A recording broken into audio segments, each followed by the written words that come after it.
All right, so that's what that looks like, huh? We hadn't seen it, I think, since it's been part of us, but can't say enough about the resolve in our guys in that locker room. They never lose faith in each other. They trust each other. They love each other, and when you do that, you can do special things. We got some tremendous athletes, but that glue that we have is special, and I think those guys realize it.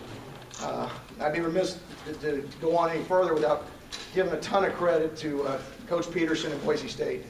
Those guys were down a couple of scores, came back, and they never lost faith. You know, we helped them a little bit by making some boneheaded plays, but they took advantage of it. Took the lead in the fourth quarter, but our guys, again, never lost faith and found a way to get it done. So happy for them. So happy that we're 1-0 in the conference. They'll enjoy a couple of deserved days off here and then get ready to go on out to Hawaii and play another conference game. So with that, I'll open up the questions. They said you couldn't run the ball, huh? Well, I told our guys we had to, at halftime, we've got to run to win the game. We got to run to finish. And to see Josh score that last touchdown was special. You know, I thought he ran the ball particularly hard today. The way they were defending us, again, we had a lot of throws to move the ball. We did convert one 3rd and short, but that's an area we still got to get better at. They're a good defensive front, and schematically they do some things that are difficult. They play very, very hard. But we know that if someone's going to take that away, we've got other weapons, and I like our weapons. Even after losing the lead, how much confidence do you have sending that offense back with Derek? You know? Those guys know. We acted like it was no big deal. We said, hey, we were here a couple weeks ago in Rutgers, same thing. Let's just do what we do. That's go down the field and score, and have our little rookie kicker kick the extra point to take the lead. And I was more concerned that we were going to be able to stop them, not let them get into field goal range. And we ran the ball to try to maybe milk a little bit of clock there at the end. But Josh scored, and our defense did a great job getting that stuff. How gassed were they at the end? 100 plays. Oh boy, how gassed did you I was gassed. So I didn't run 100 plays, but we had some guys like Tyler Davidson. I don't think he came out of the game. I don't think Deron Smith did. Charles. We had guys that are also playing another 20 snaps of special teams. That's a gut check. But it's a huge testament to Joey Bose, our strength coach.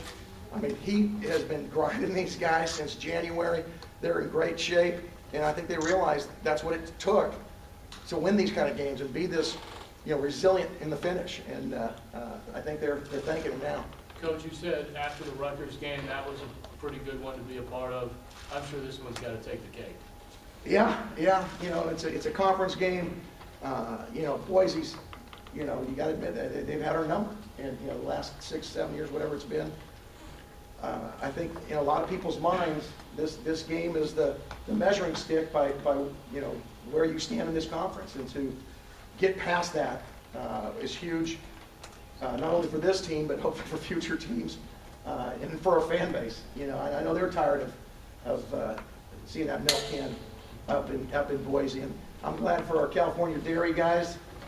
They can be proud when they go to the Ag Fest this coming spring and know that the milk can is here in Fresno, not up in Boise. Where's Cousin Nick? You know what? I didn't see Cousin Nick today, so he'll be getting a call. As soon as I get on out of here, I got to talk to my dad because he was supposed to get a hold of him. I didn't talk to him this week. I want to know why he wasn't here to present this thing.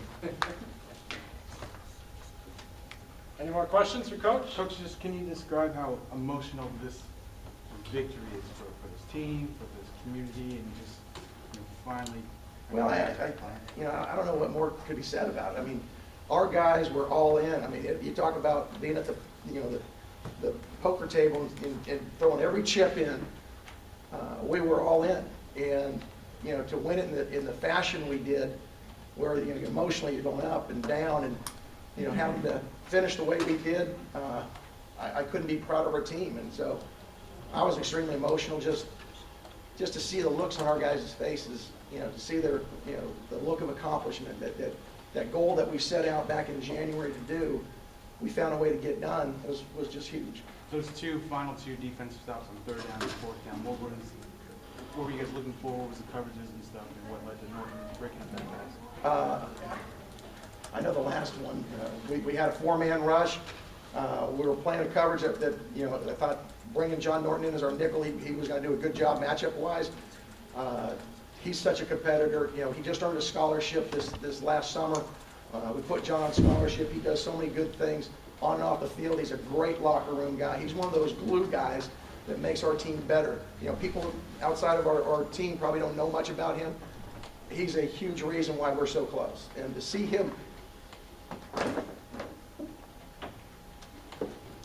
make that play after earning a scholarship was huge.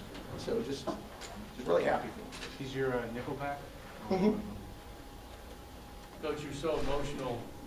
Is it because you put so much effort into this, or it's just you're so happy to see these guys? It's both. It's both. I mean, you go through the grind of a season, and and the season's not just from August when our guys report, from January.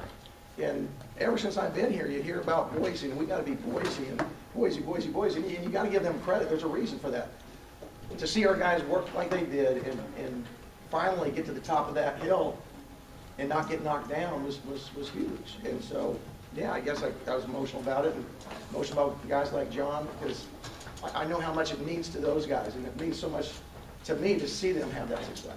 Do you realize, too, how much it means to the community and to the former players who don't feel like... I think so, because we've had a bunch of them on the sidelines and a bunch of them in the locker room afterwards, and just to see those guys, the relief and the joy on those guys' faces that we can play that group toe-to-toe and come out on the right side. Coach, what did you see or didn't see in the Boise State defense and secondary specifically that you felt comfortable throwing the ball down the field? Well, I mean, schematically, they were playing some quarters coverages, and we thought with some of our route combinations, we liked our matchups. I think Dave Schramm and our offense staff does a great job of attacking different schemes, teaching those attacks to Derek, and then Derek did a fantastic job. He called, Derek, probably the majority of the game. Where's DC at? Did you call most of it? I'll have to talk to Dave about it. We put a lot on his plate, and he knows the menu of what he's got to go to, and he's got some flexibility to make some adjustments, and about 99% of the time he makes the right one.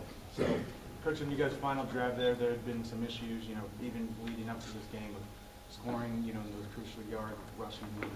When you get to that too, what was the mindset at that point? Well, my mindset was, I told Dave, let's slow down and take some time off the clock so they wouldn't have as much time. And then, Dave said, what do you think about Ryan? I said, sounds good, because I wanted to, again, if we were short, take some more time off of it.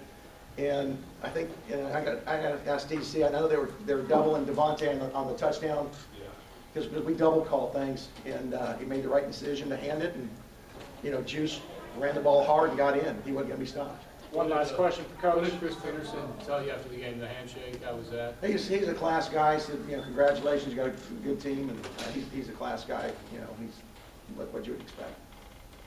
Hey, Coach DeRuyter, so when you look at this team and you say, okay, hey, we got this big win, got the monkey off our back, how do you keep this team focused now? Because now, how do you keep them from exhaling, knowing that, hey, we got this big because we're in the league. I mean, our #1 goal is to win the Mountain West Conference. So we got to go 1-0 every single week. And now with the conference championship game, we got to get to that game. And if we go 1-0 every week, hopefully we have a chance to host it here. And then we got to win that final one again. So our goals are still out ahead of us. We haven't accomplished anything yet. We're just 1-0 in the league. All right, guys, let's let Coach go. And we're going to bring up Deron Smith next.